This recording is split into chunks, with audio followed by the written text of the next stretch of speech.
wawili kushoto na kulia, mmoja kushoto mwingine kulia. Nao hao uliowaingiza nao wanatakiwa waingize watu wawili kama ulivyoingiza watu wawili. Kulia na kushoto nao wanatakiwa waingize watu wawili. Unatengeza kama pembe tatu inayoanza kukua kwa kuingizana watu. Umeanza wewe na umezaa watu wawili, na wawili na umezaa watu wawili. Hiyo ni stage ya kwanza ambayo inakutafsiri umeweza kutengeneza vizazi viwili ambao vimekuzalia watu 6 na wewe ni wa 7. Stage hiyo utalipwa $48 ni kwa sababu ya kuingiza watu 6, lakini system inasema itakupa bonus ya $10 kwa sababu umeweza qualify kuwaingiza watu hao. Lakini pia lazima utambue kwamba kila mtu mmoja utapata $8 kama umewaingiza wewe direct. Kama umewaingiza wawili peke yake utapata $16. Kama umeingiza 6 wote utapata $48 na system itakupa bonus ya $10. Utakuwa na $58. Hiyo na umemaliza level ya kwanza, umepata $58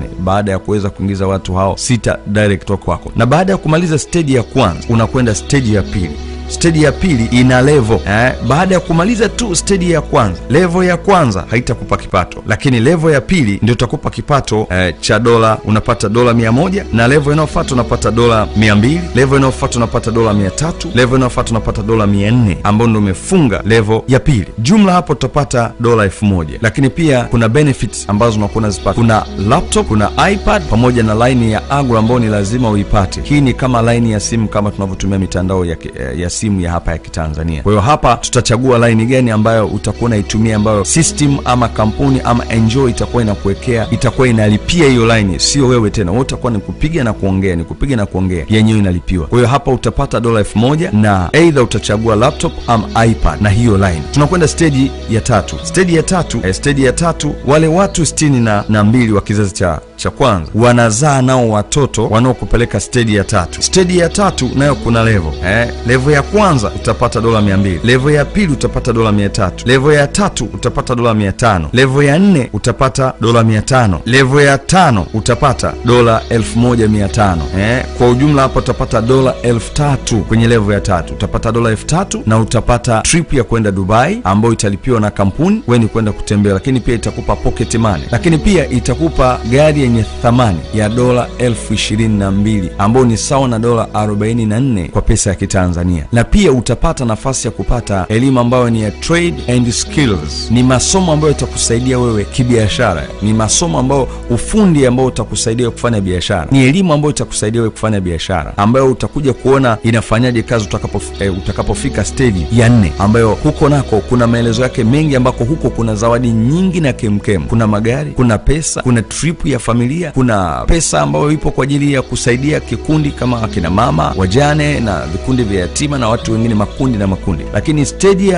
ya tatu hapa kuna pesa ambayo inatolewa $2000 kila mwezi. Kwa hiyo utaweza kuwasaidia watu walioko mtaani kwako. $2000 hii unaifanyaje? Dola hii inakuja kwako wewe katika akaunti yako, ambao utakwenda kumsaidia mtu mmoja au watu wawili walioko mtaani kwako, ambao kila mwezi utakuwa unasaidia mtu mmoja.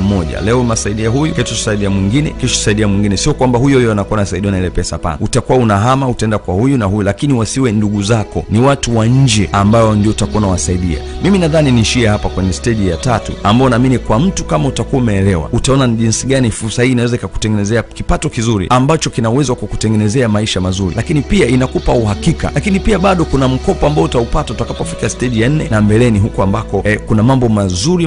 Kuna stage ya 5, kuna stage ya 6 ambako kuna kipato cha kupitiliza ambacho kitakupa uhakika. Pesa hii haikutesi, kazi yake ni ndogo, ni wewe kumuingiza mtu na mtu akamuingiza mtu na mtu akamuingiza mtu. Lengo ni kuwafikia wahitaji. Wakati unatengeneza timu ya kumfikia mhitaji, na unatengeneza kipato kwa sababu unatumia muda, unatumia simu yako na unakuwezesha wewe kuweza kuwafikia wale watu. Kwa hivyo system hii inataka isikutumie tu bure, inataka ikutumie, lakini wakati huo nao unapata faida. Wanapotaka kuwafikia watu fulani, lakini wewe pia unatengeneza kipato cha kudumu kwenye maisha yako, kwa sababu hapa ndani utaandika mrithi wako ni nani. Hata kama ikitokea bahati mbaya ukafariki, basi atakuwepo mrithi atakayerithi line yako hii ama system hii. Na kizuri zaidi, kila wiki, kutokana na juhudi utakayokuwa unaifanya kuingiza watu, system hii itakupa zawadi. Kadri unavyoingiza watu wengi zaidi, system hii itakupa zawadi kila wiki. Kwa hiyo juhudi yako, kulia umaskini uwe ni uamuzi wako tu, lakini juhudi utakayokuwa nayo itakupa kipato kizuri, hautalia tena. Mungu akubariki.